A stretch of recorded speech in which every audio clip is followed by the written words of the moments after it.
Olá, sejam todos bem-vindos ao programa Nenhum para Trás. Fiquem muito à vontade, a casa agora é de vocês, esse espaço, esse anfiteatro aqui é de vocês, para a participação de vocês. Vocês aí de casa, é claro, acompanharam hoje 24 horas de programação super especial sobre educação. Foi um dia muito especial em que a gente finalmente colocou o Dia Mundial da Educação não só como uma festa, mas a importância de trazer a educação para a pauta na sua casa e na sua vida. Você que acompanhou a programação do Futura hoje, com certeza ouviu histórias emocionantes, histórias inspiradoras, porque o lema desse Dia Mundial da Educação esse ano, aqui para o Futura e para todos nós, é nenhum para trás. Nenhum sem professor, nenhum sem escola, nenhum sem livro. Nós estamos determinados a colocar a educação em pauta e fazer você de casa, vocês aqui, entenderem que a educação deve ser prioridade no nosso país. Muita gente já tem esse entendimento, nem todo mundo aqui é homem ou mulher, nem todo mundo aqui é professor ou professora, mas todo mundo aqui foi aluno um dia. E todo mundo, como aluno, tem histórias inspiradoras. Eu quero contar um pouquinho, que é a ironia, que a gente está gravando hoje esse programa, no anfiteatro da PUC do Rio de Janeiro, que é a minha casa. Eu fiz jornalismo aqui na PUC, e é curioso, porque eu sou uma mulher pobre, da Baixada Fluminense também, e eu tive muitas histórias na PUC também. Para chegar aqui à PUC, eu sou filha de um motorista de ônibus, pobre, de Nova Iguaçu, e eu não tinha dinheiro de passagem. Então, por muito tempo, os primeiros meses da PUC, me custaram pedir carona. Como meu pai era motorista, eu pedia carona nos ônibus, e eu fui posta para fora muitas vezes do ônibus para vir estudar. Eu precisava acordar às 3h30 da manhã para pegar o ônibus de 4h20, para chegar aqui para a aula das 8h. Todos os dias. Isso também me custou muito.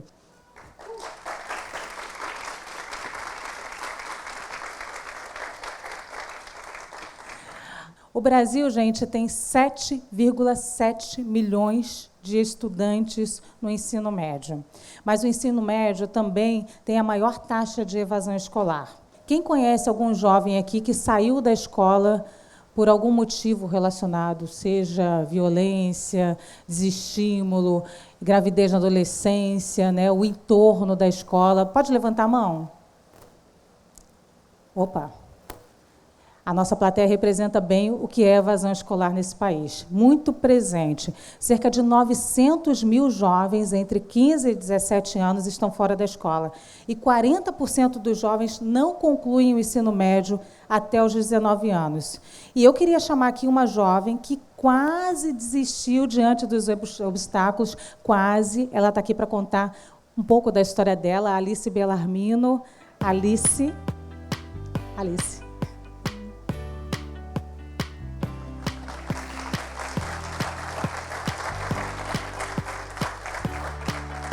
A Alice é design, vai falar um pouco dessa dificuldade e também desse conceito de não deixar nenhum para trás. Queria que você se apresentasse um pouquinho, falasse um pouquinho da sua história, Alice.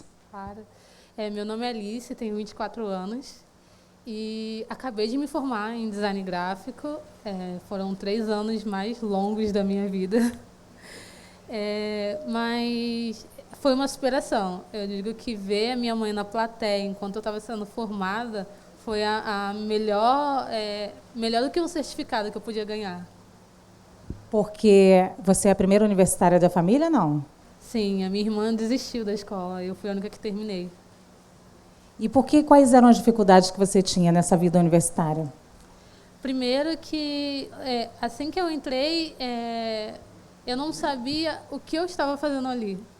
Eu entrei, eu não sabia que sala, como é que chegava no andar, como é que falava com os professores. Eu tive muita dificuldade com essa adaptação, porque no ensino médio eu não tive esse preparamento de como eu posso chegar na faculdade. Eu nem sabia que eu podia visitar a faculdade antes de estar nela. Então foi um susto chegar lá no primeiro dia. Eu fiquei me sentindo um pouco acuada. Se sentir acuada tem a ver com ser uma estudante. Você é uma estudante de periferia? Só situa para a gente. É moradora da periferia? A sua faculdade era pública, privada? Então, a minha faculdade era privada. Sim, eu sou moradora do Morro dos Prazeres. E É difícil, por mais que eu ouvi muito as pessoas falando, mas você mora aqui do lado. Não é exatamente assim.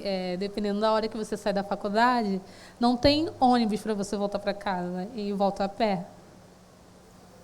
Você acha que a barreira é geográfica ou existe uma barreira de território, de acolhimento? Acho que os dois. No caso da geográfica, eu vi muitos amigos meus vindo da Baixada, de vários lugares, e a faculdade era aqui na Praça 11. E eu estava vindo de Santa Teresa, que, olhando na lógica, eu estaria bem perto mesmo da faculdade. Mas o local que a faculdade ficava era complicado, tanto para mim, tanto para os meus amigos que estavam vindo. A gente passou por muito assalto também. Então, era todo dia uma superação chegar lá. Alice, como é que você se manteve na faculdade? Trabalhou também, não? Então, logo no início, eu estava terminando o Jovem Aprendiz e fiquei desempregada. E eu entrei na faculdade pelo FIES, porque eu tinha decidido que daquele ano eu não passava. Então, eu ia entrar de qualquer forma, independente de como fosse. Então, eu entrei pelo FIES. Muita gente diz que não vai nessa. Para mim, não me importava a forma que eu ia entrar, mas eu ia entrar. Então, eu entrei pelo FIES e, mesmo assim, eu ainda tinha uma parte para pagar. E eu fiquei desempregada. Então, eu catei latinha no carnaval para conseguir dinheiro. Eu ia atrás de qualquer bico que aparecia para eu conseguir dinheiro e pagar minha faculdade. Eu precisei tirar matérias para ficar mais barato para mim e continuar. Eu fiquei um período a mais por causa disso. Isso teve algum custo psicológico para você? Acho que sempre. Além de chegar tarde em casa, você ter que virar à madrugada para fazer os seus trabalhos, que muita gente faz isso, mas assim, você ainda tem que acordar no dia seguinte com toda a força para você arranjar um trabalho e conseguir pagar aquilo. Assim, eu vi muita gente desistindo porque não aguentou a pressão. O que é não deixar nenhum para trás? O que a educação brasileira poderia proporcionar para acabar com essas diferenças internas no próprio sistema educacional? Eu acho que se desde o ensino médio já mostrasse quais são as profissões, pelo menos possíveis, explicar que a gente pode, sim, visitar as faculdades. Eu não tive isso, eu senti muita falta. Hoje, eu chego para os meus amigos quando eles fazem o Enem e eu explico para eles como é que eles entram no SISU, no ProUni, e eles não sabem. Ninguém me ensinou isso, eu fui quebrando a cabeça e entrando. Mas hoje eu sou essa pessoa que abre a fronteira para os meus amigos. Eu vou pedir uma salva de palmas para a Alice e a gente vai aqui, no Nenhum para Trás, Alice, Costa aqui para a gente dizer que ninguém vai ficar para trás nesse país, né? Não é possível, não é permitido, né, não, Alice? De maneira alguma, nenhum para trás.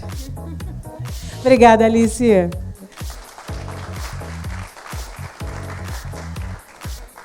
Tem uma pesquisa do MEC de 2013 que mostra que 54,7% dos alunos do ensino médio tiveram que conciliar trabalho com estudo em algum momento.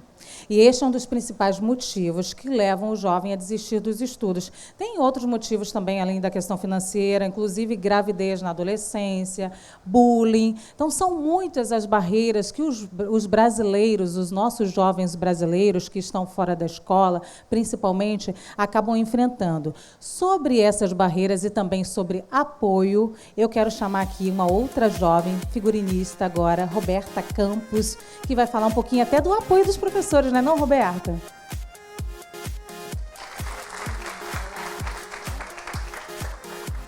Roberta, conta um pouquinho da sua história pra gente. Bom, meu nome é Roberta Campos, eu sou de São Paulo, de Diadema. É uma periferia em São Paulo, na realidade é uma grande cidade, como se fosse Nova Iguaçu. Diadema está para São Paulo, como Nova Iguaçu está para o Rio. Bom, eu tive a oportunidade de estudar numa escola particular. Os meus pais tiveram uma origem muito pobre, mas correram muito e conseguiram um certo destaque, um certo reconhecimento financeiro que pôde me colocar dentro de um colégio particular em São Paulo. Só que chegando nesse colégio, eu era uma das únicas negras. Tinha mais uma negra, que era filha da moça que fazia a limpeza do colégio, e um outro menino que era filho do porteiro. E eu ainda não me entendia como mulher negra naquele espaço, eu ainda insistia naquele cabelo alisado, naquelas escolhas que eu acho que você ainda não idealizou.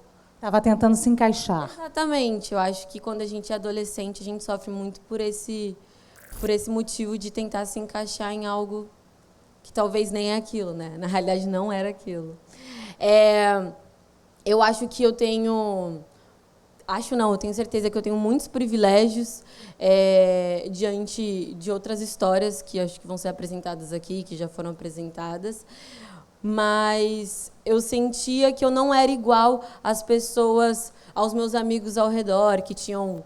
Eu tinha amigos que iam todo ano para um lugar incrível que eles escolhiam com os pais, que tinham, eu posso ir para Nova York, posso ir para Disney, posso ir para não sei aonde.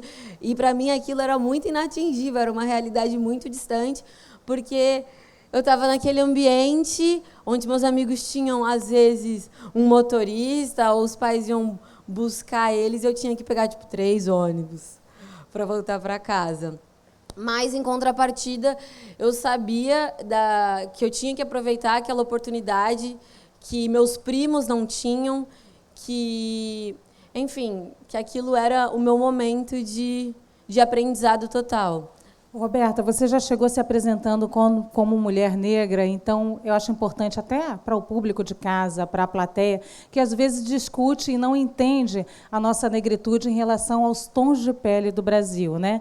A gente sabe que uma mulher negra retinta sofre mais que uma mulher negra de pele mais clara, e talvez seja isso também que você tenha falado de privilégios e ter consciência disso, né? Completamente. Eu tenho certeza que os meus traços finos, o fato do meu pai ser branco, de olhos claros, influencia na forma como eu sou aceita em determinados espaços, principalmente naquela época que eu tinha o cabelo alisado. Então, eu mesma ainda não me considerava uma mulher negra em sua essência total, entendendo que aquilo, por mais que eu fosse de pele mais clara, que eu tivesse a pele mais clara e o cabelo alisado, eu sabia que eu não era branca e que eu não poderia ser a Barbie, eu tinha que ser amiga da Barbie, sabe? Isso quando criança. Mas quando você entra no ensino médio, as coisas começam a ficar um pouco mais claras, né? Ou mais escuras, no meu caso. Mas, assim, eu sempre soube que eu queria ser artista, que eu queria trabalhar com arte, e foi muito crucial para mim ter professoras que pegaram na minha mão e falaram: vamos, então, por esse caminho. Eu me formei em licenciatura em artes cênicas aqui no Rio. No meio do curso, eu fui percebendo que eu não queria necessariamente trabalhar com teatro. Aí eu acabei desbravando o caminho da moda, trabalhando com figurino, com styling. Então, hoje em dia, eu visto pessoas, produzo editoriais. E tenho certeza que eu pude fazer isso muito porque houve uma atenção para mim naquele momento na escola. Tipo, eu não precisava seguir um curso de medicina, eu não precisava ser advogada, embora seria o sonho da minha mãe. Eu também tive esse apoio dos meus pais. Então, eu me considero privilegiada em N pontos por causa disso. Roberta, você traz muitos elementos para a gente aqui, nem dá para trabalhar todos de uma só vez. Então, quero falar de um elemento crucial e fundamental nesse país, gente, a figura do professor. Eu queria que, se você lembrasse até de um professor que tenha falado, ou o nome, eu acho importante até dar nome aos professores, sabe? Porque muitas vezes os professores nos salvam, nos tiram de uma impossibilidade e nos dão uma possibilidade, às vezes, com uma única palavra. Então, se você pudesse falar aqui o nome de um professor que te ajudou e também como ele te ajudou, eu acho importante. Com certeza. Gente, eu tinha uma professora, que ela se chama Ângela, com certeza ela ainda está lá. E ela dava disciplina de Biologia B, que Biologia era separado lá na escola. E ela era aquela professora mais rígida, aquela que você treme quando entra na sala, sabe? Todo mundo tem medo dela. E ela ofereceu uma oportunidade para os alunos de fazer um festival de curtas-metragens. E todos os alunos que fizeram parte desse festival iam ganhar pontos na matéria dela. E era a matéria mais difícil, então todo mundo se esforçava muito para fazer acontecer. E eu fui apresentadora deste festival que ela propôs. E teve uma situação, um dia em especial que eu nunca vou esquecer, que eu estava passando pelo meu processo de transição, né, que é quando a gente alisa o cabelo e a gente passa a deixar ele da forma natural. E você ser uma menina que está nesse processo no colégio é muito cruel, assim, acho que só quem já passou por isso sabe. E eu me lembro que um dia na aula, ela terminou de dar aula, estava guardando o microfone dela, aí ela pegou e falou assim: Roberta, adorei o seu cabelo. E, tipo, pode parecer algo muito pequeno, mas, sabe, tipo, a professora tá te notando no meio de um monte de pessoa branca que tá cagando pro seu cabelo. Tipo, elas estão te achando horrorosa, saca? Enfim, achei legal.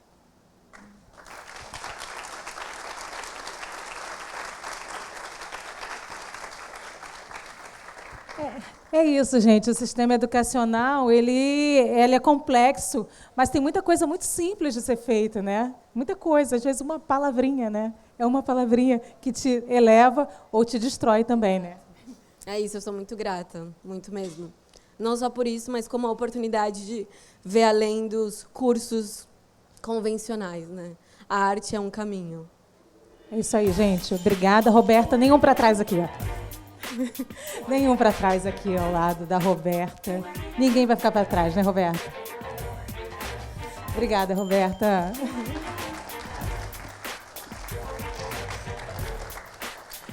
Eu quero trazer um outro depoimento. Roberta, se recupera. Você é linda. Seu cabelo é lindo. De novo, você já deve... Depois dessa professora, você já deve ter escutado isso 500 mil vezes, né? Seu cabelo é lindo. O meu também, tá? Eu queria chamar aqui agora a Emily. Eu acho que, de repente... Emily, eu vou sentar aqui ao seu lado, Emily? Vamos lá. Em vez de chamar a Emily, eu vou fazer diferente. Eu vou sentar aqui ao lado da Emily. Dá licença, gente. Vou sentar aqui ao lado da Emily para essa conversa. A gente tem aqui o Nenhum para trás. Ah, isso ficou ruim para vocês, né? Mas dá para vocês ouvirem, dá para ver, né? Então tá. E aqui o público... A Emily é uma jovem da Baixada Fluminense e vai falar um pouquinho para a gente sobre essas dificuldades, como eu tive, já comecei aqui falando um pouquinho das minhas dificuldades. Você também vai falar um pouquinho das suas dificuldades para a vinda para a universidade, né, Emily? Se apresenta um pouquinho, fala um pouquinho da sua história. Meu nome é Emily, eu moro em Nova Iguaçu, tenho 20 anos. Hoje eu vou falar um pouco sobre essa questão do preconceito na escola, né, que a gente sofre. Eu sofri muito preconceito, mas no ensino médio, no ensino fundamental, quer dizer. Sofri preconceito no ensino fundamental por ser negra, por ser de baixa renda, por mais que todo mundo ali estudava em escola pública, mas uns tinham uma condição a mais. Então, sempre tinha piadas sobre material escolar, de um ser melhor do que o outro, piadas sobre a cor, piadas sobre o corpo, porque eu era muito magra, então as pessoas me zoavam, eram apelidos referentes à cor e o corpo, né? Então, eu sofri muito preconceito na escola, no ensino médio, voltado a isso, e também as dificuldades também que eu tive com as amizades na escola. Por conta dessas dificuldades, com essa pressão que eu tinha dos amigos, eu acabei me tornando uma pessoa agressiva. Então, era a única forma que eu via de rebater todas aquelas ofensas que eu recebia. Então, eu virei uma menina super agressiva. As pessoas vinham falar alguma coisa comigo, eu já rebatia no seco, porque eu estava esperando já o pior das pessoas que eu já estava acostumada a receber. Você se incomoda de contar alguma dessas piadas para a gente, Emily? Então, tinha apelido como Sacolé de Petróleo, Chica da Silva, era Carvão, Neguinha, era ofensa relacionada ao cabelo, tipo assim, tinha uma música... do pente, pega o pente, corre atrás dela. Eu esqueci a música.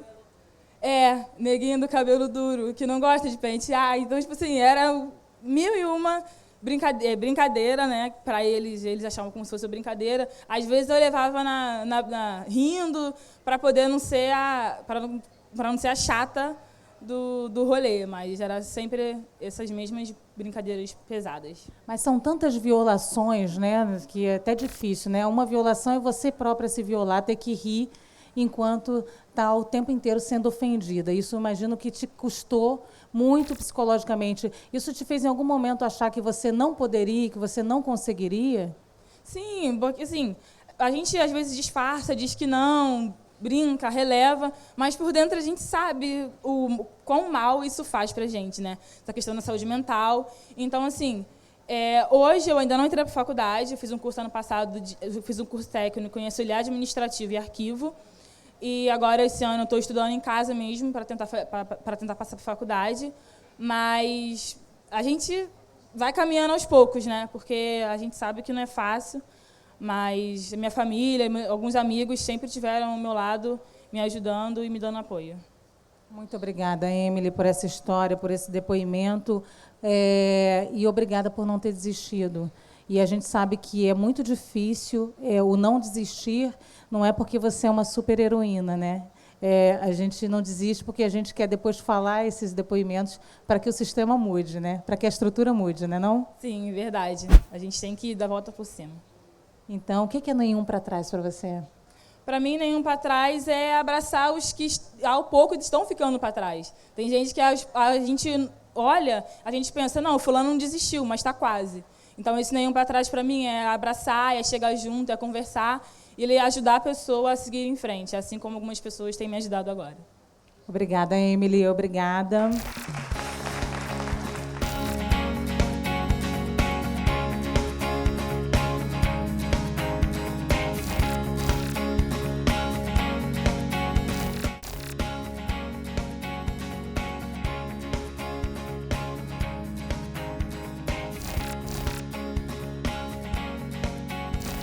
Eu vou voltar para cá e vou chamar agora uma pessoa que tem ajudado muito outras pessoas também, com apoio, com palavras, e ela consegue reverberar isso, consegue um público grande. É a youtuber Gabi Oliveira. Gabi, venha.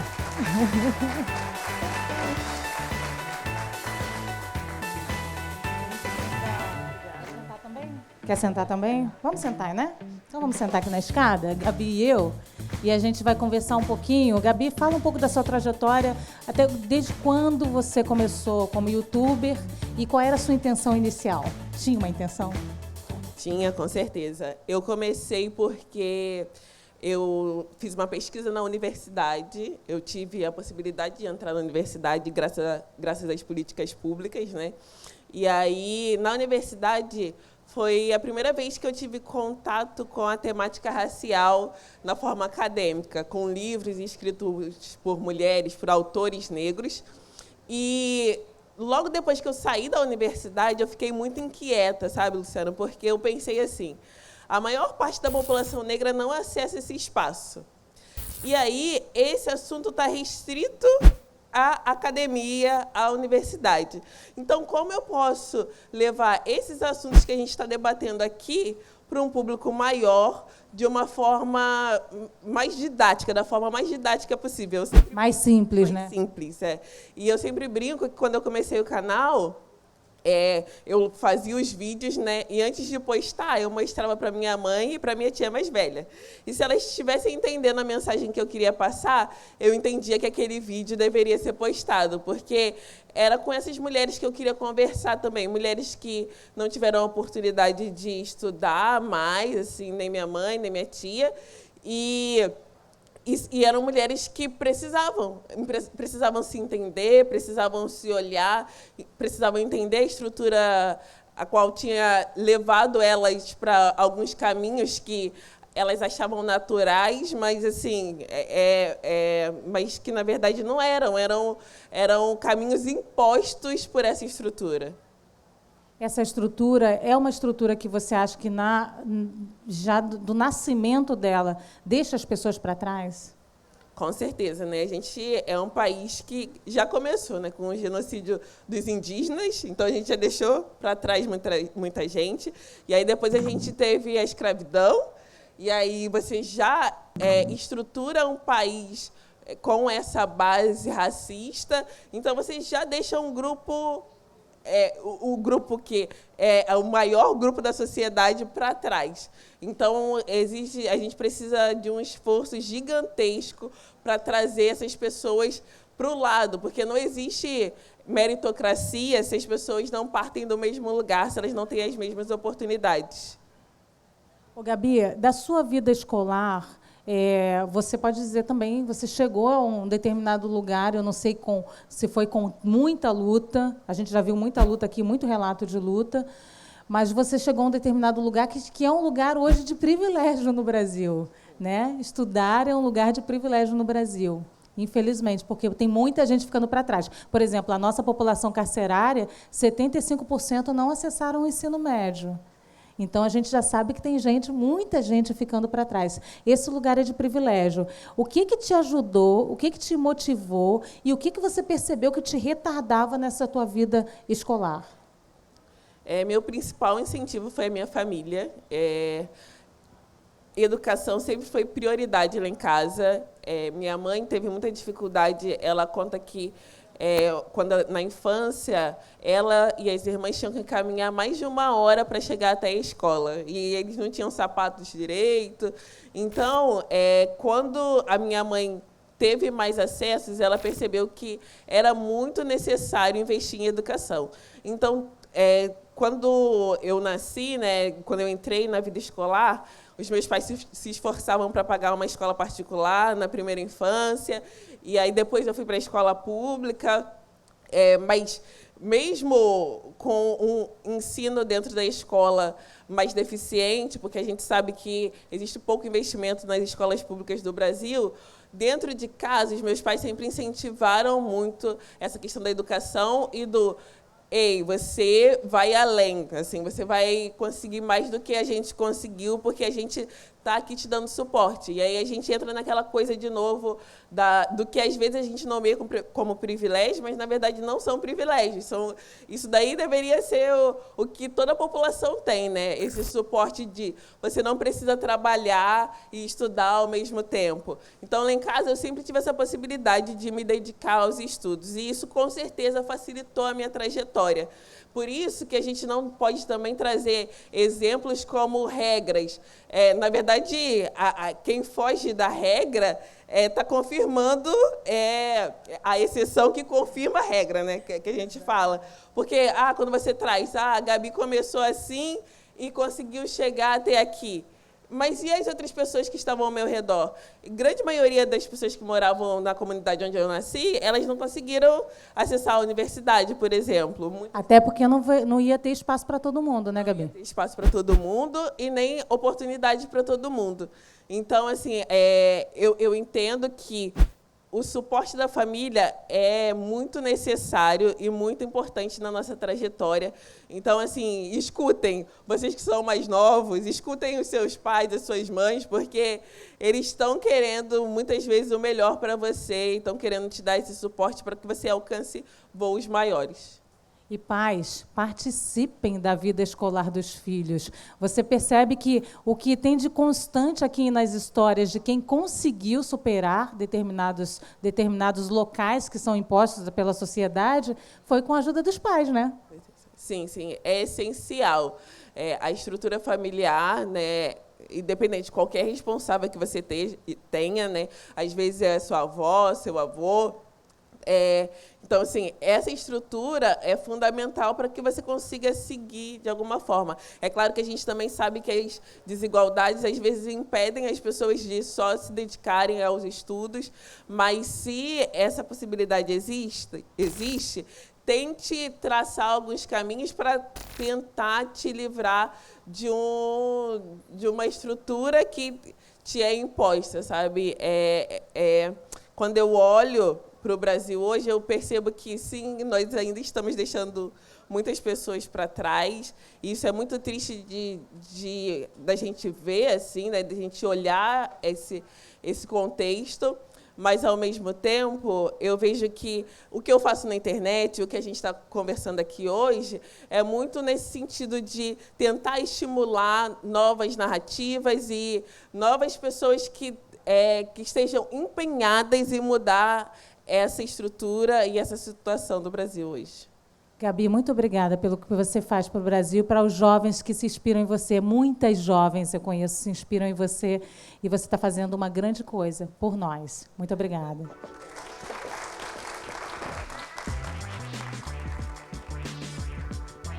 Eu queria falar aqui um pouquinho de um profissional assim importantíssimo para a educação, porque não dá para falar da educação sem falar dos professores, daquele professor que muitas vezes é referência para nós, né? No Brasil são 2 milhões, mais de 2 milhões de professores só na educação básica.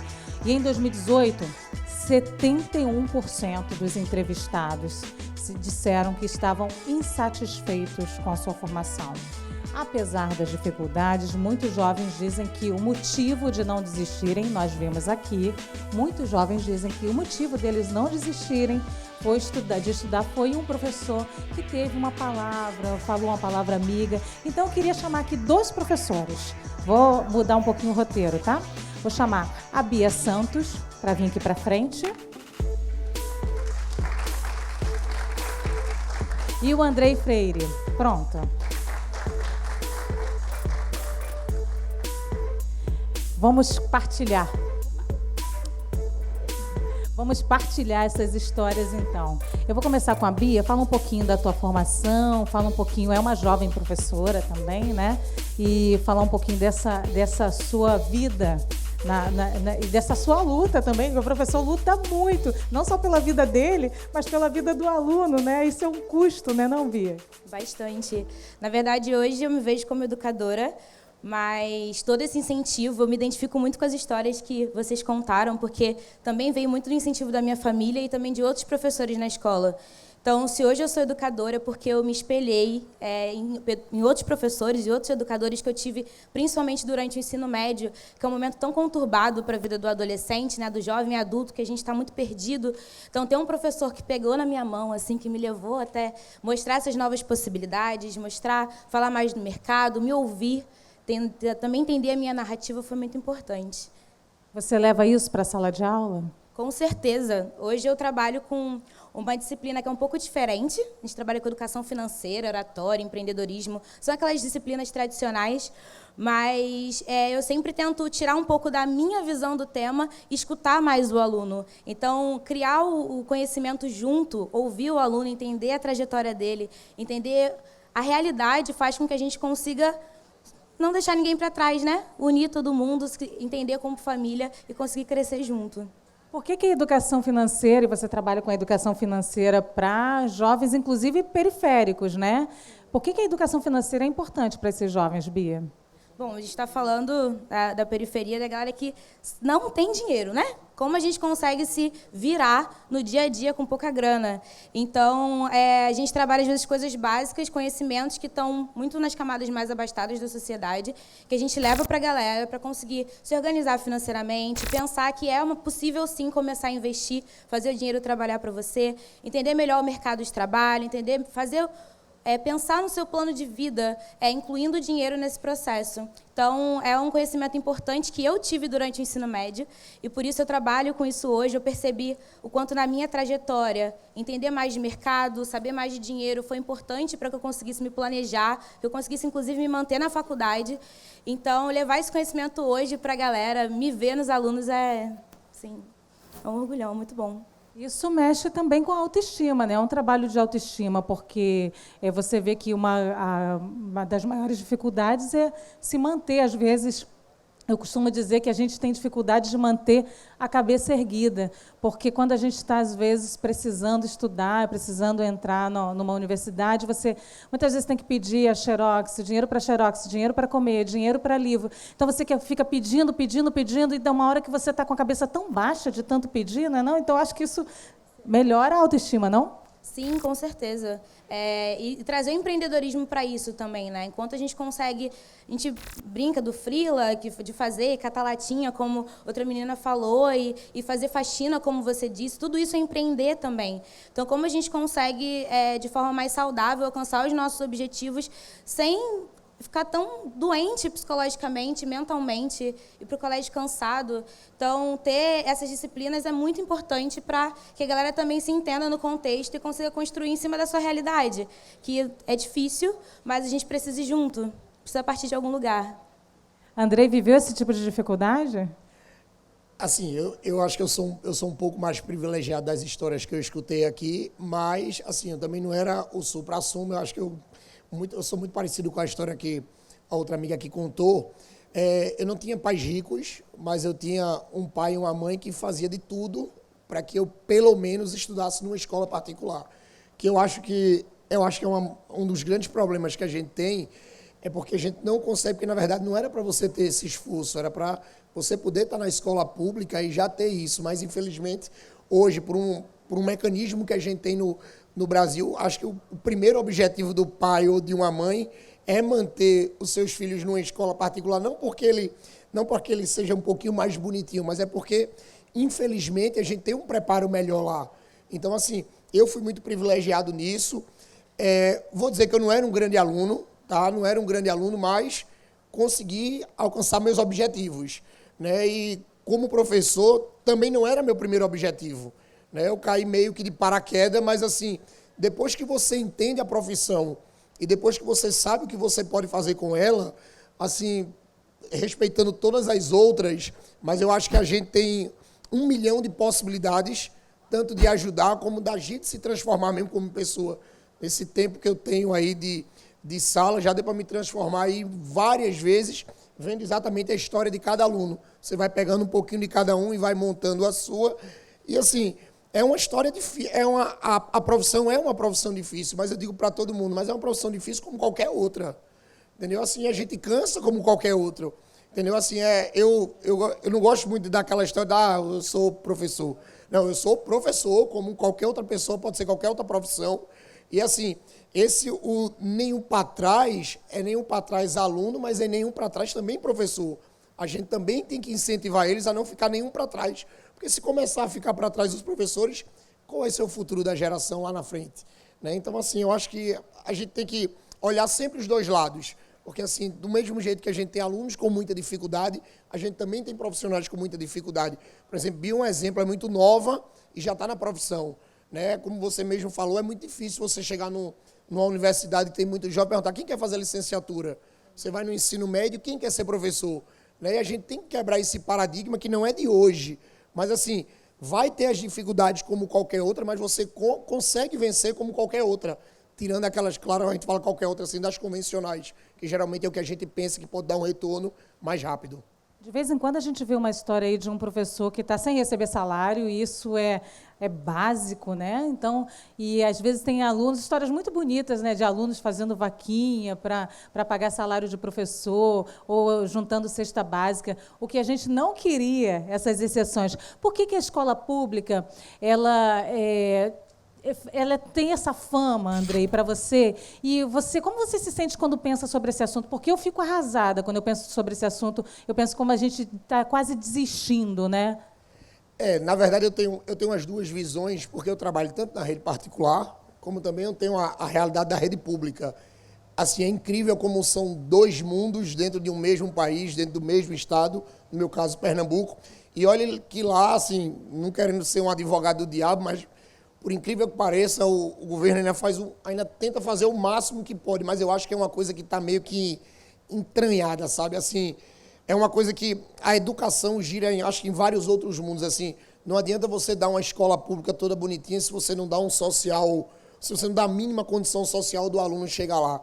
Entendeu? Então, assim, você tem muita coisa. Não adianta você dar uma estrutura muito boa se você não cuidar dos nossos professores.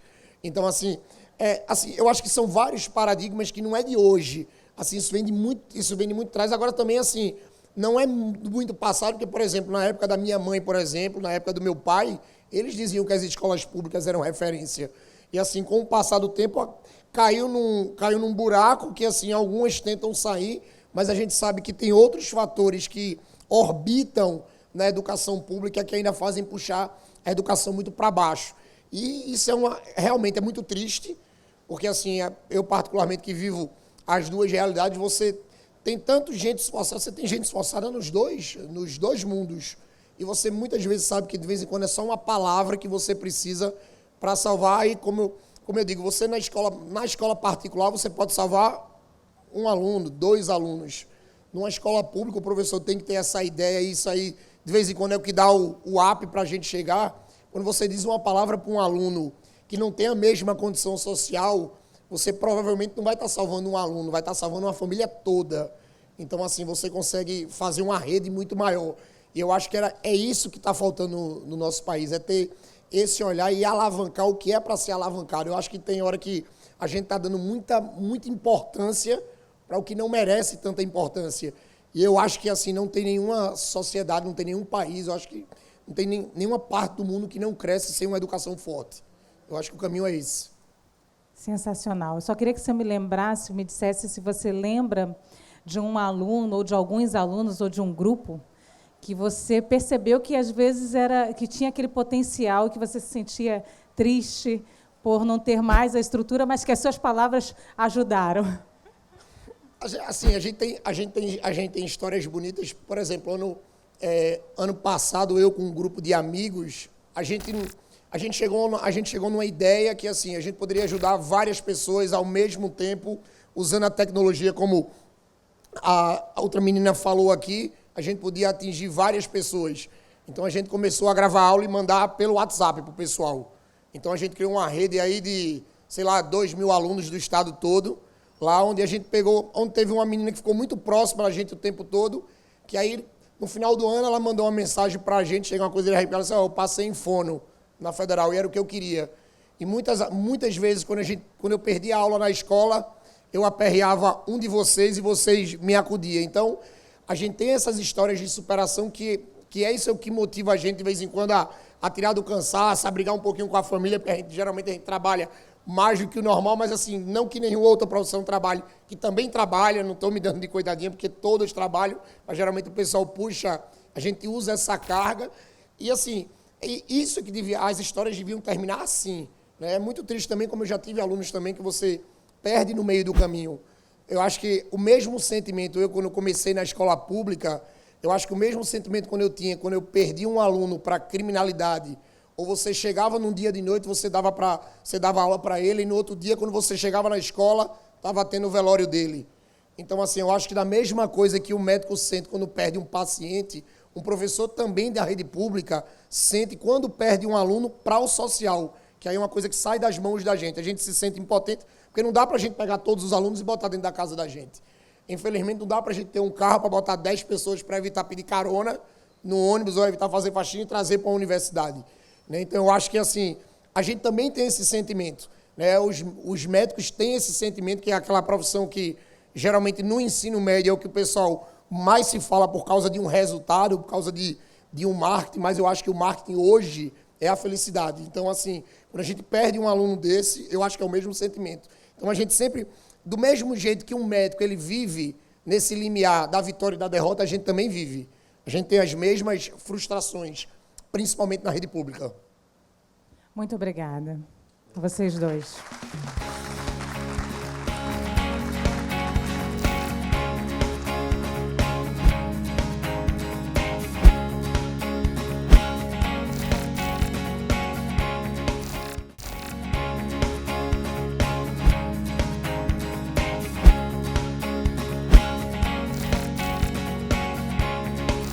Eu queria chamar aqui um outro youtuber, o Murilo. Murilo vai contar um pouquinho da sua formação escolar. Murilo, quer ficar em pé ou quer ficar sentado? O espaço aqui é democrático, você escolhe. Pronto, sentemos. Tudo bom? Murilo é youtuber, fala um pouquinho da sua carreira de youtuber, como começou, e isso tem a ver com a educação? Tem muito, assim. É engraçado porque a minha trajetória como youtuber é muito parecida com a da Gabi, porque eu também comecei o canal muito vendo as pessoas se matarem na internet, discutindo um monte de coisas e, às vezes, falando sobre as mesmas coisas, mas com um vocabulário diferente. Aí eu chegava no meu grupo de pesquisa na universidade e a gente estava lendo textos ótimos que super podiam ajudar naquela discussão, naquelas questões que estavam sendo debatidas por aí, mas esses textos, essas discussões estavam ficando trancadas na sala dos nossos grupos de pesquisa, assim. Então, achei que o espaço do YouTube podia ser um espaço interessante também para democratizar, para poder compartilhar de forma mais didática, de forma mais simples, essas discussões, assim. E eu costumo dizer que, em algum lugar dentro de mim, isso canalizou uma vontade que eu tinha de ser professor, né? Eu costumo dizer que, quando eu era criança, o presente de Natal que eu mais gostei de ter ganhado foi um quadro negro. Quando a minha mãe me deu um quadro negro de presente, contrariando algumas expectativas, porque ser professor era coisa de menina, Mas eu gostava muito de brincar. Um dia cheguei numa papelaria, fiquei muito encantado com um quadro negro, e minha mãe me deu um quadro negro de presente. Eu fui professor também por um tempo, dei aula em curso pré-vestibular por um tempinho. Depois, quando vim para o Rio de Janeiro, foi uma coisa que se afastou um pouco da minha vida, mas era uma saudade ali. Essa coisa de poder compartilhar conhecimento e trocar e tal.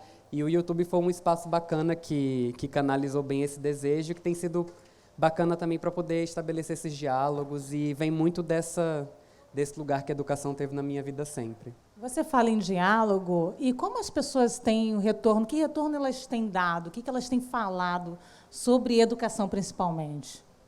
Olha, assim, eu acho que a gente está vivendo um momento bastante complicado e polarizado socialmente, né? E que eu acho que as pessoas entendem muito o quanto a educação é importante, tanto que a educação está sob disputa, né? Tem muita gente aí falando que escola tem que servir para apenas dar formação técnica, e outras pessoas dizendo que a escola tem que ser formação para a cidadania, e outras pessoas dizendo que a escola tem que ser um debate para espaço plural. Dentro dessas discussões que a gente tem visto hoje na internet, principalmente, a gente vê esse espaço de educação sendo disputado como que significado a gente quer dar para esse espaço, né? Que significado a gente quer dar para esse lugar. E eu acho que por baixo disso tem um interesse, uma importância, um reconhecimento muito grande que a sociedade como um todo dá para a educação, mas um reconhecimento que a gente também precisa converter em atitudes mais práticas e mais efetivas se a gente quiser mudar essa realidade, né? Já que todos nos preocupamos com a educação a esse ponto, o que a gente faz juntos, enquanto sociedade, para poder garantir a educação pública, gratuita, de qualidade para a sociedade como um todo, né? Uma educação democrática. Como que a gente constrói isso? Como? Boa pergunta, é um desafio. É um desafio, né? Acho que é fundamental, antes de qualquer coisa, entender o que tem de bom nessas histórias de sucesso que a gente pode replicar. Eu acho que não é uma fórmula muito complicada se a gente parar para pensar, né? Eu tive excelentes professores que me apoiaram muito, eu tive uma família extremamente presente, minha mãe também foi como a mãe da Gabi, que sempre esteve ali em cima, cobrando para a gente estudar. Meus pais também eram pobres, mas fizeram tudo o que puderam para poder conseguir pagar a escola particular para mim e para os meus irmãos. Em algum momento eu tive bolsa numa boa escola, e aí eu consegui fazer uma graduação, fazer um mestrado. Hoje tenho um canal no YouTube em que eu compartilho um conhecimento que eu tenho acesso facilitado. Bacana. E se todo mundo tiver pais presentes, se todo mundo tiver bons professores, e se todo mundo tiver incentivo, como que a gente consegue pensar isso em termos de projeto, né? As minhas maiores dificuldades na escola foram com a homofobia, foram com preconceito, foram com o bullying. Eu trabalhei muito tempo com grupos de jovens na igreja e percebi o quanto muitas meninas largavam, não só o grupo de jovens, mas largavam a escola por causa de gravidez na adolescência. Muitos meninos largavam a escola por causa de drogas e de tráfico e de criminalidade e violência. Como que a gente pode enfrentar a homofobia na sociedade como um todo? Como que a gente pode garantir acesso a direitos sexuais e reprodutivos na sociedade como um todo? Como que a gente pode combater a violência na sociedade como um todo para garantir que as pessoas não vão ter que lidar com isso dentro da escola? O projeto de educação não é só um projeto de escola, é um projeto de sociedade, né? Um projeto de educação mesmo. E acho que tem muitas camadas que a gente precisa assumir, e eu acho que a resposta que não tem resposta simples para a questão difícil, né? Mas acho que a resposta fundamental é todo mundo assumir isso como um projeto mesmo, né? A sociedade inteira dar as mãos e assumir isso como um projeto que é fundamental e que é para ontem. Então, basicamente, entre outras propostas que você coloca aqui, eu vou destacar da diversidade. Como trabalhar a diversidade, como a gente olhar para a diversidade contribui para o sistema como um todo. Esse é um aspecto extremamente importante, porque toda vez que a gente fala sobre diversidade na escola, as pessoas, às vezes, geram uma crise assim: não, mas você vai ensinar homossexualidade na sala de aula, por exemplo? E assim, não é isso, até porque homossexualidade é uma coisa que não se ensina. Mas na escola existem alunos que se descobrem gays em algum momento. Existem alunos que são homofóbicos. E isso interfere no processo de ensino-aprendizagem desse aluno gay. Como que a escola lida com isso? Como que a escola lida com o fato concreto de que existe um problema acontecendo nas relações ali na escola e que esse problema faz com que esse aluno fique para trás porque é o aluno que fica com medo de ir para a escola porque ele vai apanhar dos colegas? como que a gente lida com essas coisas? Diversidade não é só um tema de currículo, diversidade é política educacional, é uma coisa que a gente precisa pensar enquanto cultura escolar. Que cultura escolar nós queremos? Porque a escola já é diversa. A escola já tem gente de todas as origens, a escola já tem gente de realidades diferentes. Então, ou a gente assume isso como um benefício, como uma potência, e a gente explora a beleza que isso pode ter dentro da realidade das nossas escolas, ou as escolas vão continuar sendo espaço de violência para pessoas que se encaixam nisso que a gente chama de diversidade. Então, não é só em termos de currículo, não é só em termos de conteúdo, é em termos de projeto mesmo. Como que a gente abraça essa diversidade que a escola tem para entender a importância e a potência da pluralidade mesmo. Murilo, muito obrigada por essa entrevista, por esse esclarecimento, por somar aqui com a gente, né? Dividir está tão ruim, está sendo tanto dividido, né? Vamos somar cada vez mais, né? Isso, obrigada. Nenhum para trás. Nenhum para trás. Então, a gente falou um pouco das histórias de periferia, a gente falou um pouco do Nordeste do país, e agora eu queria convidar uma pessoa muito especial para falar um pouquinho sobre educação indígena. É a Virgínia Arapaçu. Virgínia, por favor.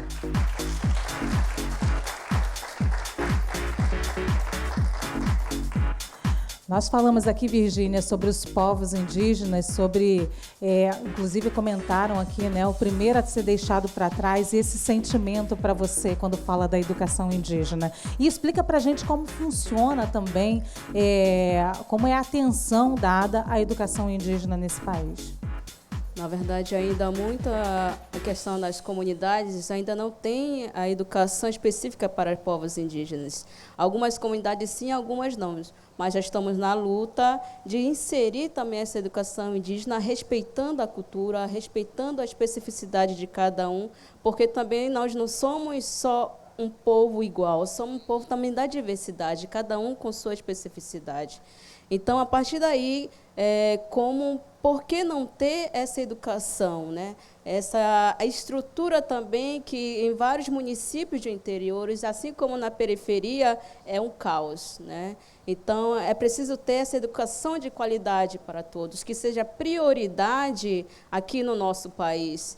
E nós vemos atualmente o quanto o corte de bolsas, o quanto o corte de verbas para áreas de pesquisa estão sendo afetadas.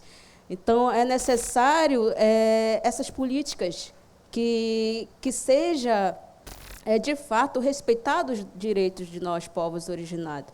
Respeitados os direitos de todos para uma educação básica de qualidade e equidade, né? Atualmente, sou a presidente da API-UFPA, que são a Associação dos Povos Indígenas Estudantes na Universidade Federal do Pará. Então, ali também nós estamos na luta. E, hoje em dia, nós sabemos que é preciso também estar luta em nossas bases, porque nossos povos ainda não necessariamente ficaram para trás. O genocídio não terminou. O genocídio está tendo todos os dias, com a invasão de nossas terras.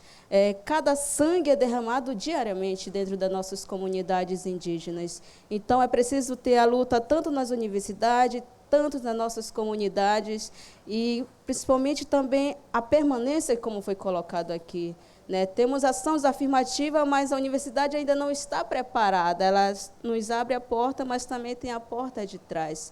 Então, é necessário essas políticas de permanência que nós também estamos lutando, porque não é só exatamente os auxílios, mas também respeito, porque você não precisa aceitar o outro, mas você precisa respeitar as suas origens, respeitar o povo quilombola, o grupo de LGBTQI, que também as universidades são diversas. Então, você precisa apenas respeitar cada um com sua especificidade. Virgínia, fala um pouquinho sobre as suas dificuldades e a sua vida educacional.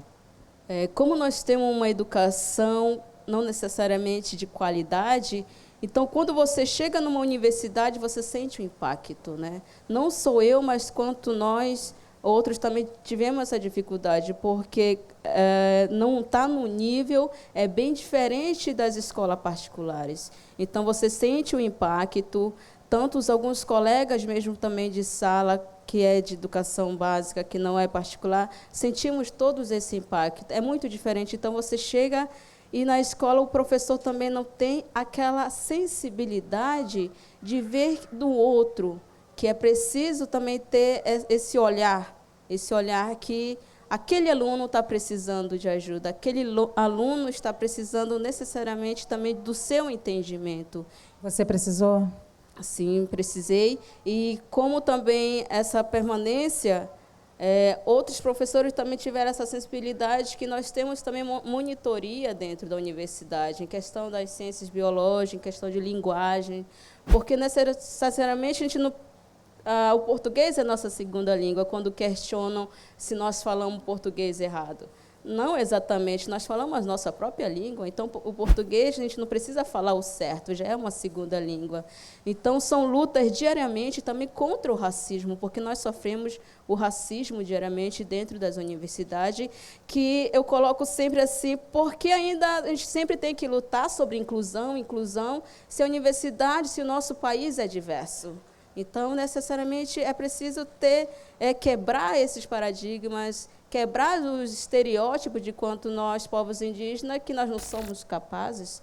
Hoje também temos vários já, mestres, doutores, mas que também a gente possa ter o porquê disso, de nós estarmos nas universidades. Também para a gente ter o retorno para as comunidades, de nós levarmos adiante isso, uma educação realmente de qualidade, mas também que o governo respeite isso, os nossos direitos, que está na Constituição. Eu fico imaginando o quanto é difícil a gente, numa vida universitária, dar conta de todas as matérias que a gente tem que ter, de todas as leituras que a gente tem que ter, e ainda dar conta de todas as lutas que a gente tem que ter. É um elemento a mais e é um elemento bem pesado, não é, Virgínia? Exatamente. Então, você luta diariamente com suas disciplinas, diariamente com outros que não entendem, realmente que não te respeitam, porque a luta se faz necessária. E, atualmente, a gente tem que trabalhar, a gente tem que lutar em coletivo, porque não está atingindo só os povos indígenas, mas está atingindo a todos. Muito obrigada, Virgínia, por esse depoimento.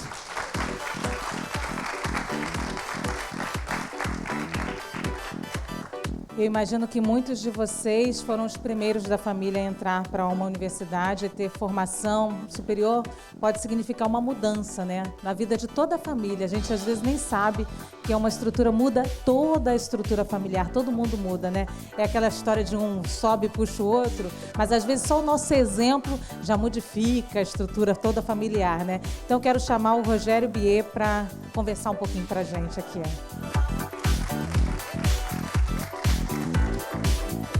Rogério fala que chegou ontem aqui no Rio de Janeiro, Fala um pouquinho para a gente da sua origem, formação e por que eu estou dizendo tudo isso, dessa modificação. Então, bom dia, evidente da hora, Meu nome é Rogério Bier, eu não sou natural aqui do Rio de Janeiro, eu sou de Santa Quitéria, que é uma cidade no norte do Ceará, bem no interior mesmo, e com apenas 18 anos eu posso dizer que eu tive minha vida transformada pela educação, eu posso afirmar isso sem nenhuma sombra de dúvida.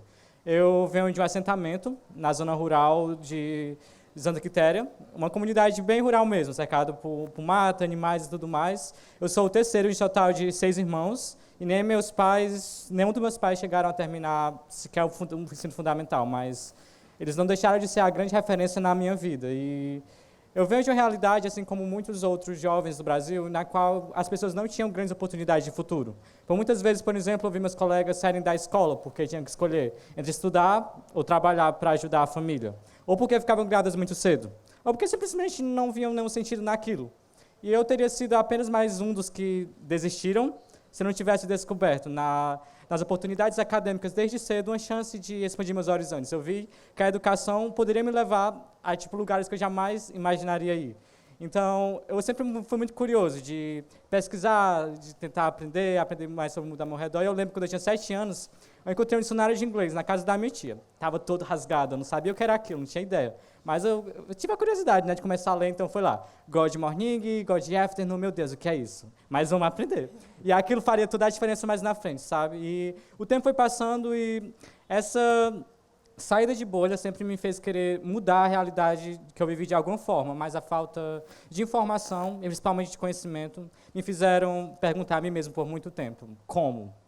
E as respostas começaram a vir em 2016, quando eu comecei o ensino médio. Eu tinha sido aprovado para cursar o ensino médio na escola técnica profissionalizante da minha cidade, e era tipo em outra cidade, cerca de 40 quilômetros, e eu lembro que foi um impacto muito grande, porque foi um novo contato que eu tive com novas pessoas, novas oportunidades e um novo mundo. Eu lembro, por exemplo, na primeira aula de informática básica, no interior, sei lá, eu tinha visto o computador umas 2 vezes só na minha vida, enquanto tinha gente, eu consegui digitar assim, olhar para o teclado, eu lá, meu Deus, onde é que apaga isso aqui, pelo amor de Deus? Então, foi tipo um choque muito grande que de início me fez querer desistir. Mas eu percebi que aquilo poderia ser uma alavanca para me alcançar coisas maiores. Então, eu sempre era engajado muito na escola, sempre que tinha feira científica, era a minha primeira vez em tudo, mas vamos lá tentar. E fui me destacando. E o tempo foi passando e tudo mais, e nada de tão extraordinário acontecia. Mas, em 2017, esse meu engajamento na educação e tudo mais, eu criei o meu próprio projeto voluntário, que foi um curso de inglês para crianças de escolas públicas, lá na minha cidade, que vivem em situação de vulnerabilidade social. A gente sabe, né, a realidade hoje, a gente só vê o verbo to be, sei lá, a partir da 5ª série, 6ª série. Então, é uma tentativa de democratizar isso, e o tempo foi passando até que chegou o ano de 2018, ano passado. Foi meu último ano de ensino médio, e em meio a todas as pressões, passar na universidade e tudo mais, eu decidi tentar algumas oportunidades que pareciam tipo impossíveis. E eu queria destacar 2. A primeira foi o programa Brazilian Leadership Bootcamp, que é da Academia de Liderança da América Latina. Eu tinha descoberto ele na internet, eu sempre fui me pesquisar essas oportunidades e tudo mais. E sei lá, tinha que mandar algumas redações em inglês, tinha que mandar um vídeo, e de repente eu tinha sido chamado para entrevista. E eu lembro que eu nunca tinha usado o Skype, sabe? Meu Deus, como é que mexe nisso? Mas depois de alguns meses, eu tinha sido selecionado como um dos 30 jovens do Brasil todo para representar meu estado nesse programa, e o garoto que vinha lá do interior, ele estava andando de avião. E eu estava sozinho, e foi tipo uma coisa que simplesmente mudou a minha vida. Eu voltei para o meu estado mais consciente do meu papel enquanto jovem na educação, e até que em agosto do ano passado surgiu esse programa, que é o Jovens Embaixadores, que inclusive é uma parceria que a TV Futura tem com a Embaixada dos Estados Unidos, com a Secretaria de Educação do Brasil, que todo ano seleciona 50 jovens do Brasil todo para um intercâmbio nos Estados Unidos. Eu já tinha tentado outras 2 vezes, não tinha conseguido, mas foi esse programa que abriu tipo, meus horizontes em relação às oportunidades acadêmicas. Então, ano passado, eu tive o prazer de ter sido um dos 50 jovens selecionados entre um total de mais de 17 mil candidatos do Brasil todo. E foi simplesmente uma experiência muito incrível. O contato com a neve, o contato com a nova cultura, a comida apimentada também, foi uma coisa que eu jamais imaginaria viver. E o sentimento que eu tenho agora que eu estou na universidade, tudo mais, com essa nova realidade que eu estou tendo contato, é trabalhar para que jovens como eu, que tiveram a vida transformada pela educação, não sejam mais apenas exceções, em um mundo onde muitos sequer imaginam que podem sair da própria cidade, que não têm noção do que é uma educação de qualidade. Então, é exatamente isso que eu quero fazer, aliar informação. Eu também faço jornalismo na Universidade Federal do Ceará, e trabalhar como informação e educação para levar essas oportunidades para a gente, que muitas vezes perdem porque sequer sabem que existe, sabe? Exatamente como eu pretendo agir no futuro. Você viu que ele é um jovem embaixador, mas futuramente vai ser um presidente, né? Rogério, eu queria só te pedir, de tudo que você me falou aí, das dificuldades dos jovens, especialmente no Norte e no Nordeste, você sabe que o maior índice de evasão escolar é maior lá, é maior entre os agricultores, né? Maior no campo, e é maior entre as pessoas negras. E de tudo que você me falou, uma coisa me chamou muita atenção, tristemente, que muitas vezes as pessoas deixam por vários motivos a escola ou simplesmente não acreditam. Esse simplesmente não acreditam me dói fortemente, porque isso é muito presente na vida dos jovens hoje. Muita gente está desacreditando da possibilidade de algo acontecer através da educação, e você é o contrário disso, né? Como motivar as pessoas a acreditarem que a educação modifica não só você, enquanto pessoa, teu crescimento pessoal, mas modifica também a sua vida e o seu entorno? Tem uma coisa que eu tenho presenciado muito ao longo desses anos, enquanto tendo contato com essas diversas realidades, uma coisa que eu percebi é que esse impacto das oportunidades, esse tipo de oportunidade, ela impacta muito mais quem está lá, por exemplo, lá na zona rural, que jamais saiu da própria cidade, do que quem, por exemplo, vive na zona urbana. Então, é uma coisa que eu acredito fortemente que tem que ser feito no Brasil, enquanto a política pública mesmo, da educação, é chegar mais nesses lugares, nesses assentamentos, nessas comunidades indígenas, na zona rural, nesses lugares em que as pessoas vivem lá naquele mundinho delas, sabe? Que, infelizmente, é muito pequeno. É uma bolha que ainda não é estourada. Então, você, por exemplo, impacta muito mais quem vive nessas realidades. Uma coisa que eu estou aqui para provar isso, sabe? Então, acreditar, às vezes é uma coisa tão simples, sabe? E que às vezes a gente não dá atenção. Então, acredito que esse seja o caminho, sabe? Dar mais atenção a isso, para fazer com que as pessoas acreditem mais, porque muitas vezes elas... É uma coisa, uma experiência mesmo de vida que elas sequer sabem que existem, então é importante a gente... Às vezes é só tipo uma coisinha que a gente pode instalar assim, olha isso, e ela... É um dicionário de inglês, às vezes, rasgado, que você encontra, sabe? Que pode mudar tudo. Então, é uma coisa que pode ter um impacto, tipo, grandioso. Isso é o conceito de equidade também, né? Quem precisa mais tem que ter mais, quem precisa menos tem que ter menos, porque é assim que funciona um país que dedica a educação. Muitos municípios pobres precisam de mais atenção pelo Brasil, né? Sim, com certeza. E é a realidade que a gente vê, né? Eu falei que eu sou uma exceção e, claro que isso está mudando, mas ainda é um ritmo muito lento. Por exemplo, eu estou aqui hoje representando toda a minha comunidade, tudo mais, o licenciamento, mas, sabe, eles ainda têm lá. Se eu voltar depois de 10 anos, a coisa ainda está do mesmo jeito, sabe? Salas multisseriadas, tipo, tem merenda um dia, um mês não, sabe? Então, é uma realidade muito dura que ainda existe, sabe? Apesar das melhorias e tudo mais. Então, é uma coisa urgente, em que a gente fala, mas fica nessa coisa de falar, esquecer. Então, é uma coisa que está lá, enquanto a gente está aqui conversando, eles estão lá, vivendo essa realidade. Então, é importante sim. Na verdade, é necessário e é urgente demais. Então, é esse sentimento que eu levo, que eu trago hoje aqui. Muito obrigada, Rogério. Parabéns.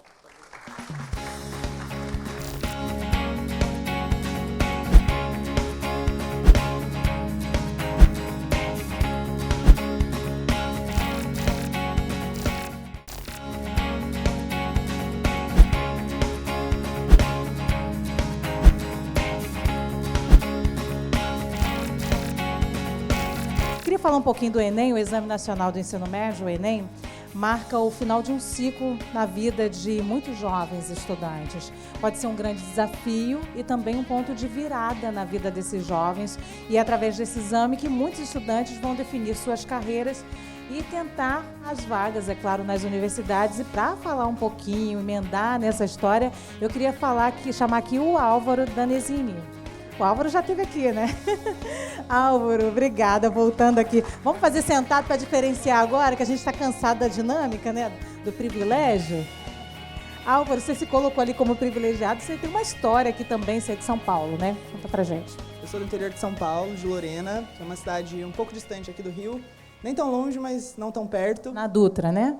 Na Dutra, exatamente. E o Enem tem uma importância... Uma abelha. O Enem tem uma importância muito grande na minha vida, porque acho que na vida de diversos jovens hoje em dia, que faz com que a gente migre dentro do país, né? Então, ele me trouxe para essa realidade completamente diferente. Como eu disse há um tempo, me levou da universidade particular, daquele universo privilegiado de uma classe média de uma cidade de interior, para uma universidade que tem vários Brasis ali dentro, realmente, como você disse, são várias caras diferentes, histórias diferentes, necessidades completamente diferentes.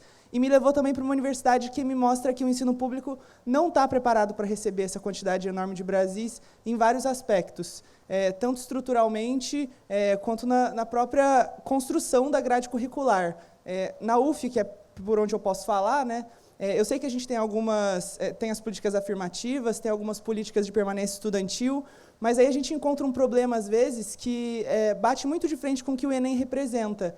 A gente vem de outro estado e a gente se depara com uma grade curricular que não deixa o jovem trabalhar. E, às vezes, é um jovem que precisa trabalhar para estar ali.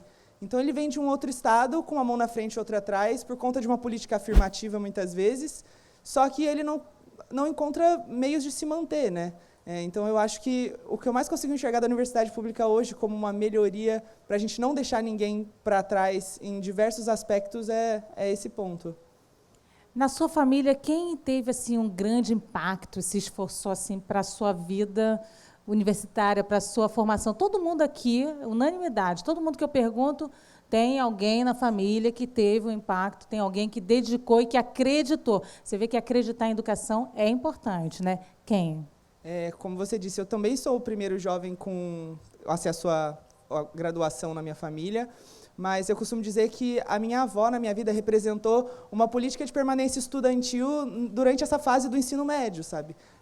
Ela me mostrou o quão importante é não só você ter acesso à educação, mas a sabedoria dela de estar ali comigo me dando força, acordar comigo de manhã todos os dias para ir para o colégio, que era algo extremamente não necessário, mas que me dava uma força. Ela representou para mim essa política de permanência durante o ensino médio, para me mostrar, como eu disse há um tempo atrás, que eu podia sim sonhar, mesmo que ela não tivesse tido esse acesso, ela tentou preparar esse terreno para que eu pudesse plantar um jardim florido como tem sido agora. Esse teu jardim vai chegar aonde, Álvaro? Fala para mim.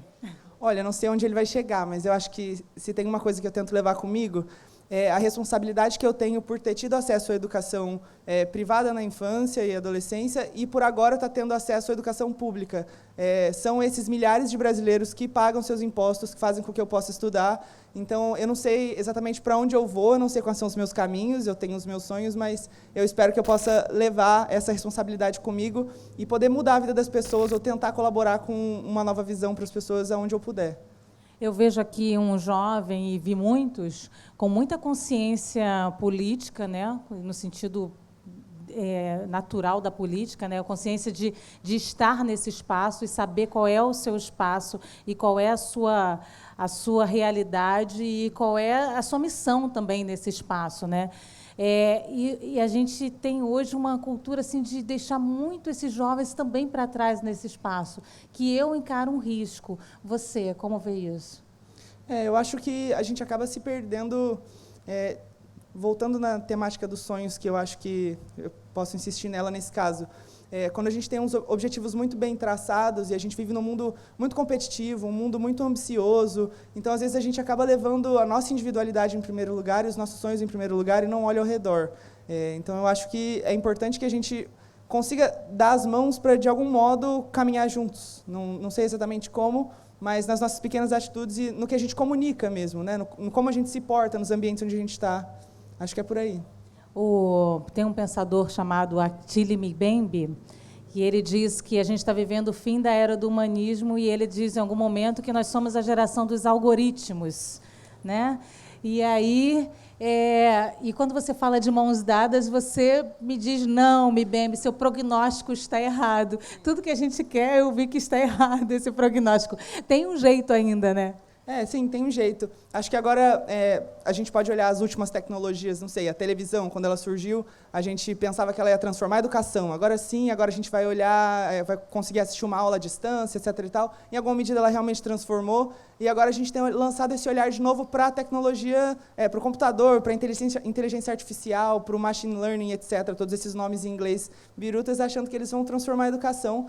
E eu acredito que eles têm um papel super importante nisso. Então, acho que esse de mãos dadas agora não precisa mais ser um de mãos dadas geográfico, que a gente está aqui um do lado do outro. A gente viu vários youtubers aqui que estão fazendo um papel super incrível na educação e que estão conseguindo lançar essa mão à distância pela tela do celular, pela tela do computador, que seja.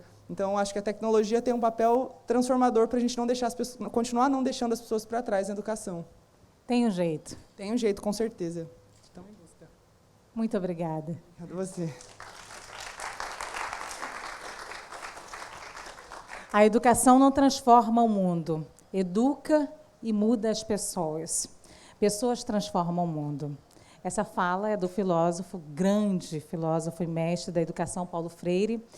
E a gente ouviu aqui muita história de transformação por aqui, mas é importante também que a escola se transforme, que a escola dê ouvidos a esses jovens, a essa diversidade, que se abra para entender quais são as dificuldades, quais são as especificidades de cada aluno. Isso é muito importante. E eu quero para conversar agora sobre esse tema, eu chamo agora a Maria Clara Monteiro.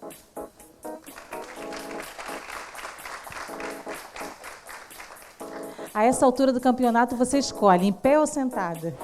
Sentada. Adorei, tá ótimo. Já estou há horas em pé. Me diz, a Maria Clara é estudante de psicologia, né, moradora da Zona Oeste, e vem da periferia, né, tem essa história também de periferia, que é uma história que você já ouviu muito por aqui hoje. O que você sentia falta na sua vida escolar? Eu acho que, assim, a gente sempre foi muito trabalhado na minha casa, né, com meus pais, principalmente, e a minha avó, que trabalhou em escola. Então, isso sempre foi muito trabalhado como que a educação é libertadora, como é que a educação pode nos dar asa justamente para alcançar sonhos que a gente sempre quis para a nossa vida, né? Então, e como que a educação é libertadora e ela proporciona esse clique cidadão, que muitas das vezes a gente tem dentro da escola. Então, é olhar mesmo como que nós somos compostos enquanto sociedade e também, tipo, olhar para o outro, né?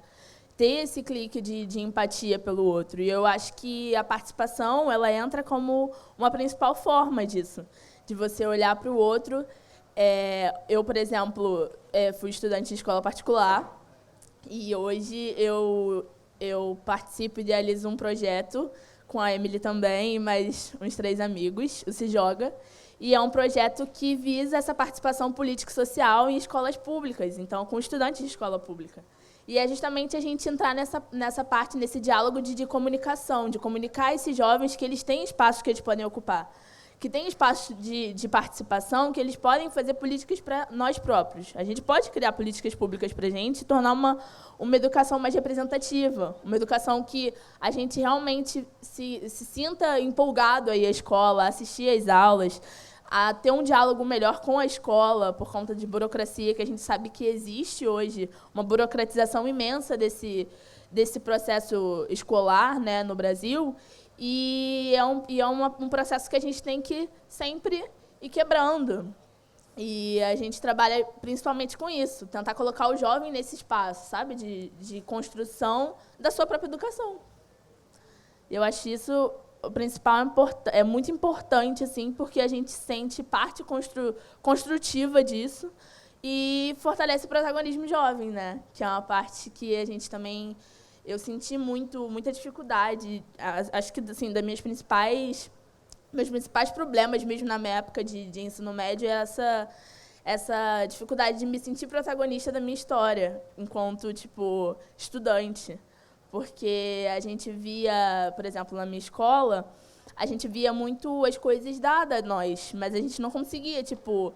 A gente, por exemplo, não tinha uma organização de um grêmio estudantil, porque num colégio particular ele não tinha essa necessidade. Mas como assim não tem essa necessidade? A gente não é aluno, a gente não tem uma organização enquanto alunos, né, na escola, então a gente precisa se organizar, a gente precisa dessa representação para ter esse diálogo com o diretor, enfim, com a escola. Você se sentia tolhida no seu pensar, no seu agir?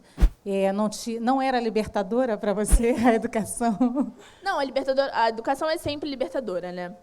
Mas é óbvio que as formas da gente construir e as formas da gente lidar com essa educação, acho que é aí que a gente pode mudar e tornar mais democrática a educação. Então, é principalmente nisso que eu sinto. Eu sentia muita falta no meu ensino médio e hoje a gente vem tentando romper, né?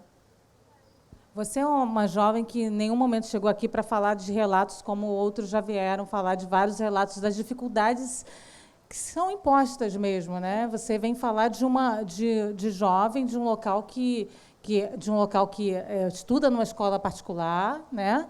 Que tem os pais, que tem os recursos e que também faz parte desse Brasilzão por aí, que também está tentando questionar essa coisa da educação. Ou seja, todos, né? Todos incluídos, e nem essa pessoa quer ficar para trás, nem o estudante da escola privada, que também tem as suas queixas e as suas especificidades e também quer estar incluído nesse processo de mudança da educação, né?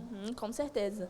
Eu acredito muito, acho que muito foi falado aqui também, de como que as realidades, por mais que sejam totalmente opostas e diferentes, a realidade da escola particular para a pública, é esse contínuo, né, da educação. Porque por mais que a gente viva realmente realidades diferentes, e a gente fez a dinâmica que demonstrou isso, a educação sempre, na teoria, né, são para todos, para todos.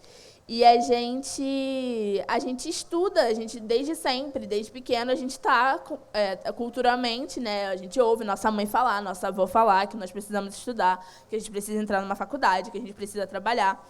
Então, independente, eu acho, de você ter um ensino privado ou público, essa questão do estudo é muito importante.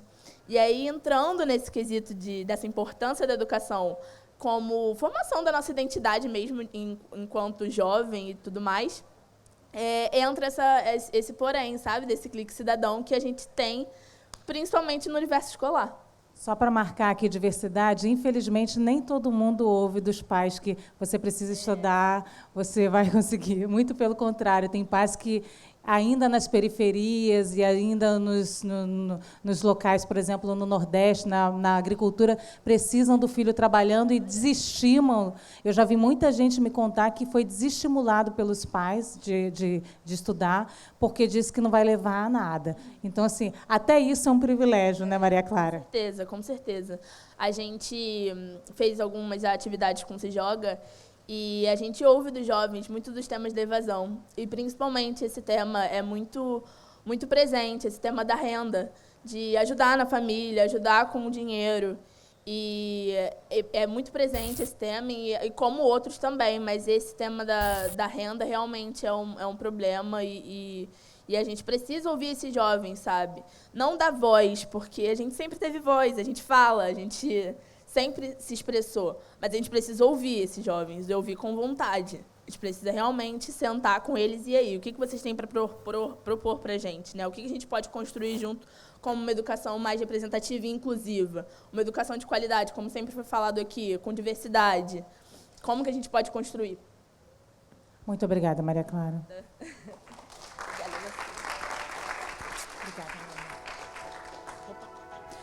A gente falou muito aqui, ouviu muitas histórias de superação, e quando a gente ouve essas histórias, né, a gente vê que a educação não deveria ser uma história só de superação. A educação não deve ser história de heróis. Heróis a gente deixa para o cinema, né? A educação deveria ser igualitária, gratuita, para todos. Todos deveriam ter acesso. E a gente não queria fazer uma plateia de heróis, a gente queria discutir essa temática. Então, para falar sobre isso agora, eu chamo o nosso último entrevistado, Leone, por favor, vem aqui. Leone Gabriela.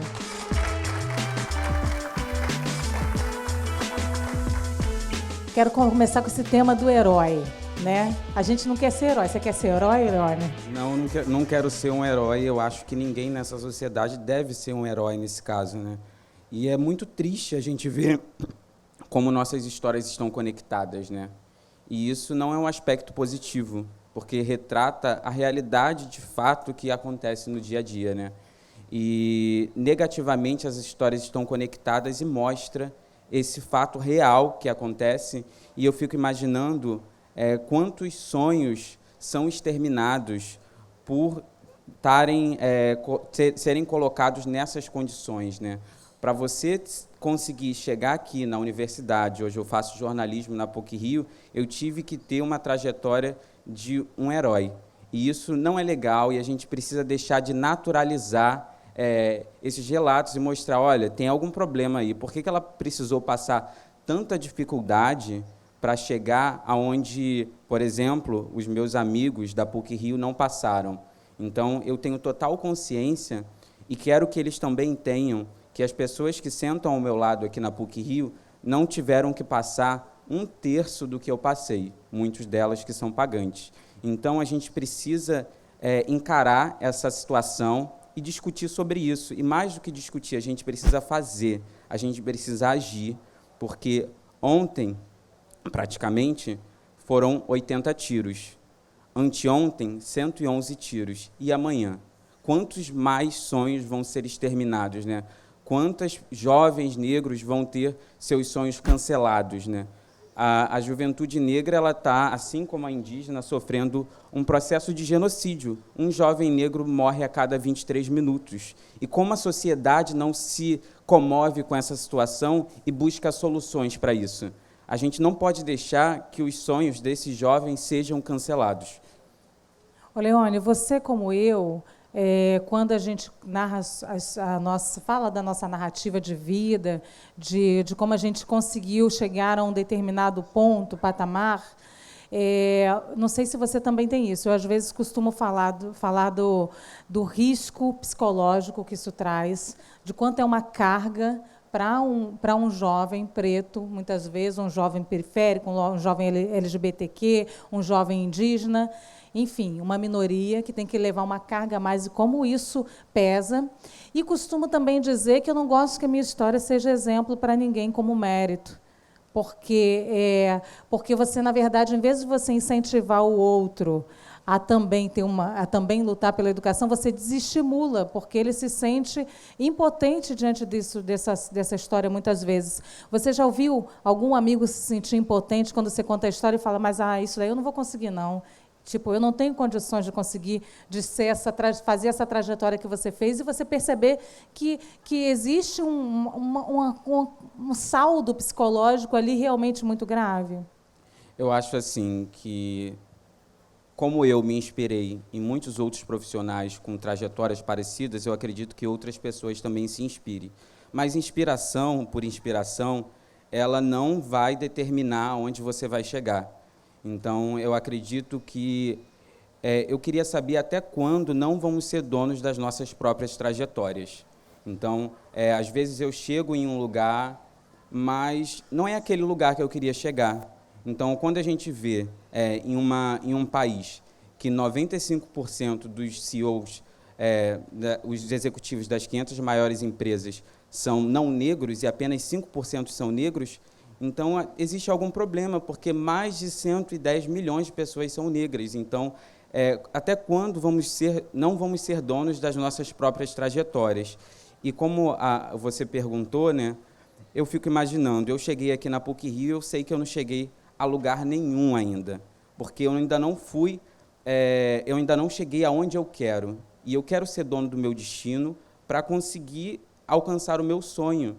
E eu fico olhando para trás e vejo quantas pessoas ficaram no meu bairro e não tiveram acesso à universidade, não tiveram acesso a coisas básicas. A educação ela deve ser um direito e não um privilégio. E eu fico imaginando, né? Eu olho para os meus amigos que não conseguiram ser heróis para chegarem e enfrentarem todas essas dificuldades, e fico me perguntando por que até hoje, mais de 130 anos depois da abolição, a gente vê a população negra nesse estado, né, de vulnerabilidade, de falta de acesso e de oportunidades. E isso, às vezes, as pessoas reforçam a ideia da meritocracia, mas como a gente pode falar em mérito se a corrida é tão desigual, é tão desleal? Então, a gente não pode colocar o problema apenas na voz de quem está sofrendo, e sim na voz de quem está causando ele. Então, se existem poucas pessoas com muito aqui no Brasil, é porque existem muitas pessoas com pouco. Então, eu acho que quem tem que falar e ajudar a resolver esse problema são as pessoas que têm privilégio, porque elas estão causando toda essa estrutura que a gente pode falar sobre o racismo estrutural, que não deixa os negros terem acesso a cargos mais... Olha, a palavra é ruim, mas é privilegiados, porque a gente vê que a situação ela é muito grave e ela é para ontem. A gente não pode perder mais vidas nessa sociedade tão injusta e desigual. Eu só queria lembrar também, outro dia eu fiz uma entrevista com uma doutoranda, já deve ser doutora agora, e ela mora numa área bem periférica, e ela disse que todo dia chega da universidade às 10 da noite, e ela me mostrou, eu fui acompanhar com ela. Ela não tem água encanada. E ela chega às 10 da noite, ela desce várias ladeiras e sobe com lata d'água na cabeça. E ela falou assim para mim, e essa frase me marcou: olha os doutores que o Brasil está formando. E o Brasil não está dando oportunidades iguais, nunca deu oportunidades iguais para todos, né? Não é Eu não sei que tipo de política é, mas isso é bem perceptível, né? E ela é uma mulher preta, doutora, é muito importante frisar isso também. Nessa luta por oportunidades, o quanto o jornalismo, o quanto a sua escolha jornalística pode te fazer se embrenhar e denunciar esse tipo de coisa. Eu fiz o meu ensino médio à noite, numa escola pública, estudei a vida inteira na escola pública, e foi num projeto no Complexo do Alemão que eu descobri que eu queria ser jornalista. Eu fiz técnico em enfermagem porque, a todo momento, a sociedade nos diz que a gente precisa ir para o mercado, por uma questão de sobrevivência. Mas a minha família conseguiu me dar uma condição de eu escolher estudar mais um pouco e conseguir alcançar esse sonho que, por muito custo, eu pude descobrir que ele era para mim também. Então, as nossas histórias estão conectadas. Hoje mesmo, eu estou sem água em casa e hoje eu moro no Parque da Cidade, que é uma favela próximo à PUC, porque eu demorava 3h30 até chegar à universidade. A vida inteira eu morei em Campo Grande e são 63 quilômetros até a universidade. É um desafio muito grande, porque você vive mais dentro da condução do que dentro da sala de aula. E eu fui buscando saídas e soluções para tentar continuar nessa permanência estudantil, e assim que eu arrumei um estágio, eu consegui chegar mais próximo do meu sonho, que era terminar a universidade. E hoje eu ainda estou nessa batalha para conseguir terminar a universidade, ser absorvido pelo mercado de trabalho na profissão que eu escolhi, e não na profissão que a sociedade quer me dar. Porque, às vezes, o jovem oriundo da periferia, o jovem negro, a mulher, às vezes ela termina a universidade, é uma jornalista, é uma médica, é uma engenheira, e a sociedade não quer dar oportunidade para que ela possa exercer ao que a vida inteira ela veio estudando para ser. Então, apesar dos projetos de vida que a sociedade nos colocam, a gente tem que, a todo momento, lutar contra isso, para que a gente consiga ser donos das nossas próprias histórias. E vamos fazer um programa nenhum para trás no mercado de trabalho, hein? Tem que fazer. Porque é isso. Não adianta a gente se formar o tempo inteiro e o mercado de trabalho ainda quer deixar um para trás. A gente não quer nenhum para trás, porque o mercado de trabalho também está selecionando as pessoas, né? Com certeza. E é isso. Nenhum para trás, ele precisa ser um mantra da nossa sociedade, que a todo momento diz que busca igualdade. Mas como que a gente está buscando igualdade, nenhum solta a mão do outro, se nunca seguraram a minha mão, se nunca seguraram a mão de tantas pessoas que estão aí, os negros, os trans, as mulheres. Então, a gente não pode falar isso da boca para fora, falar que ninguém solta a mão de ninguém. Primeiro, a gente precisa segurar a mão das pessoas e não deixar ninguém para trás, para depois a gente começar a dizer isso. Muito obrigada, Leone. Lindo esse fim desse programa.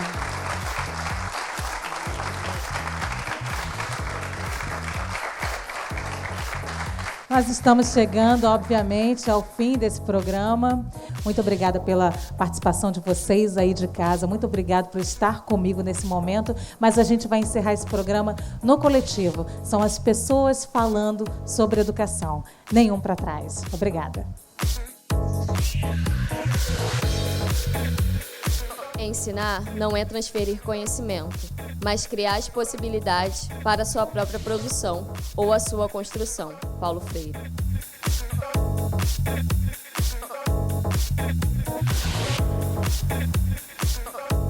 Ninguém educa ninguém. Ninguém educa a si mesmo. Os homens se educam entre si, mediatizados pelo mundo. Paulo Freire.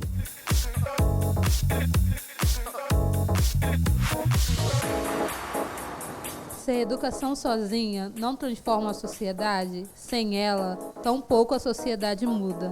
Paulo Freire. Viva como se fosse morrer amanhã.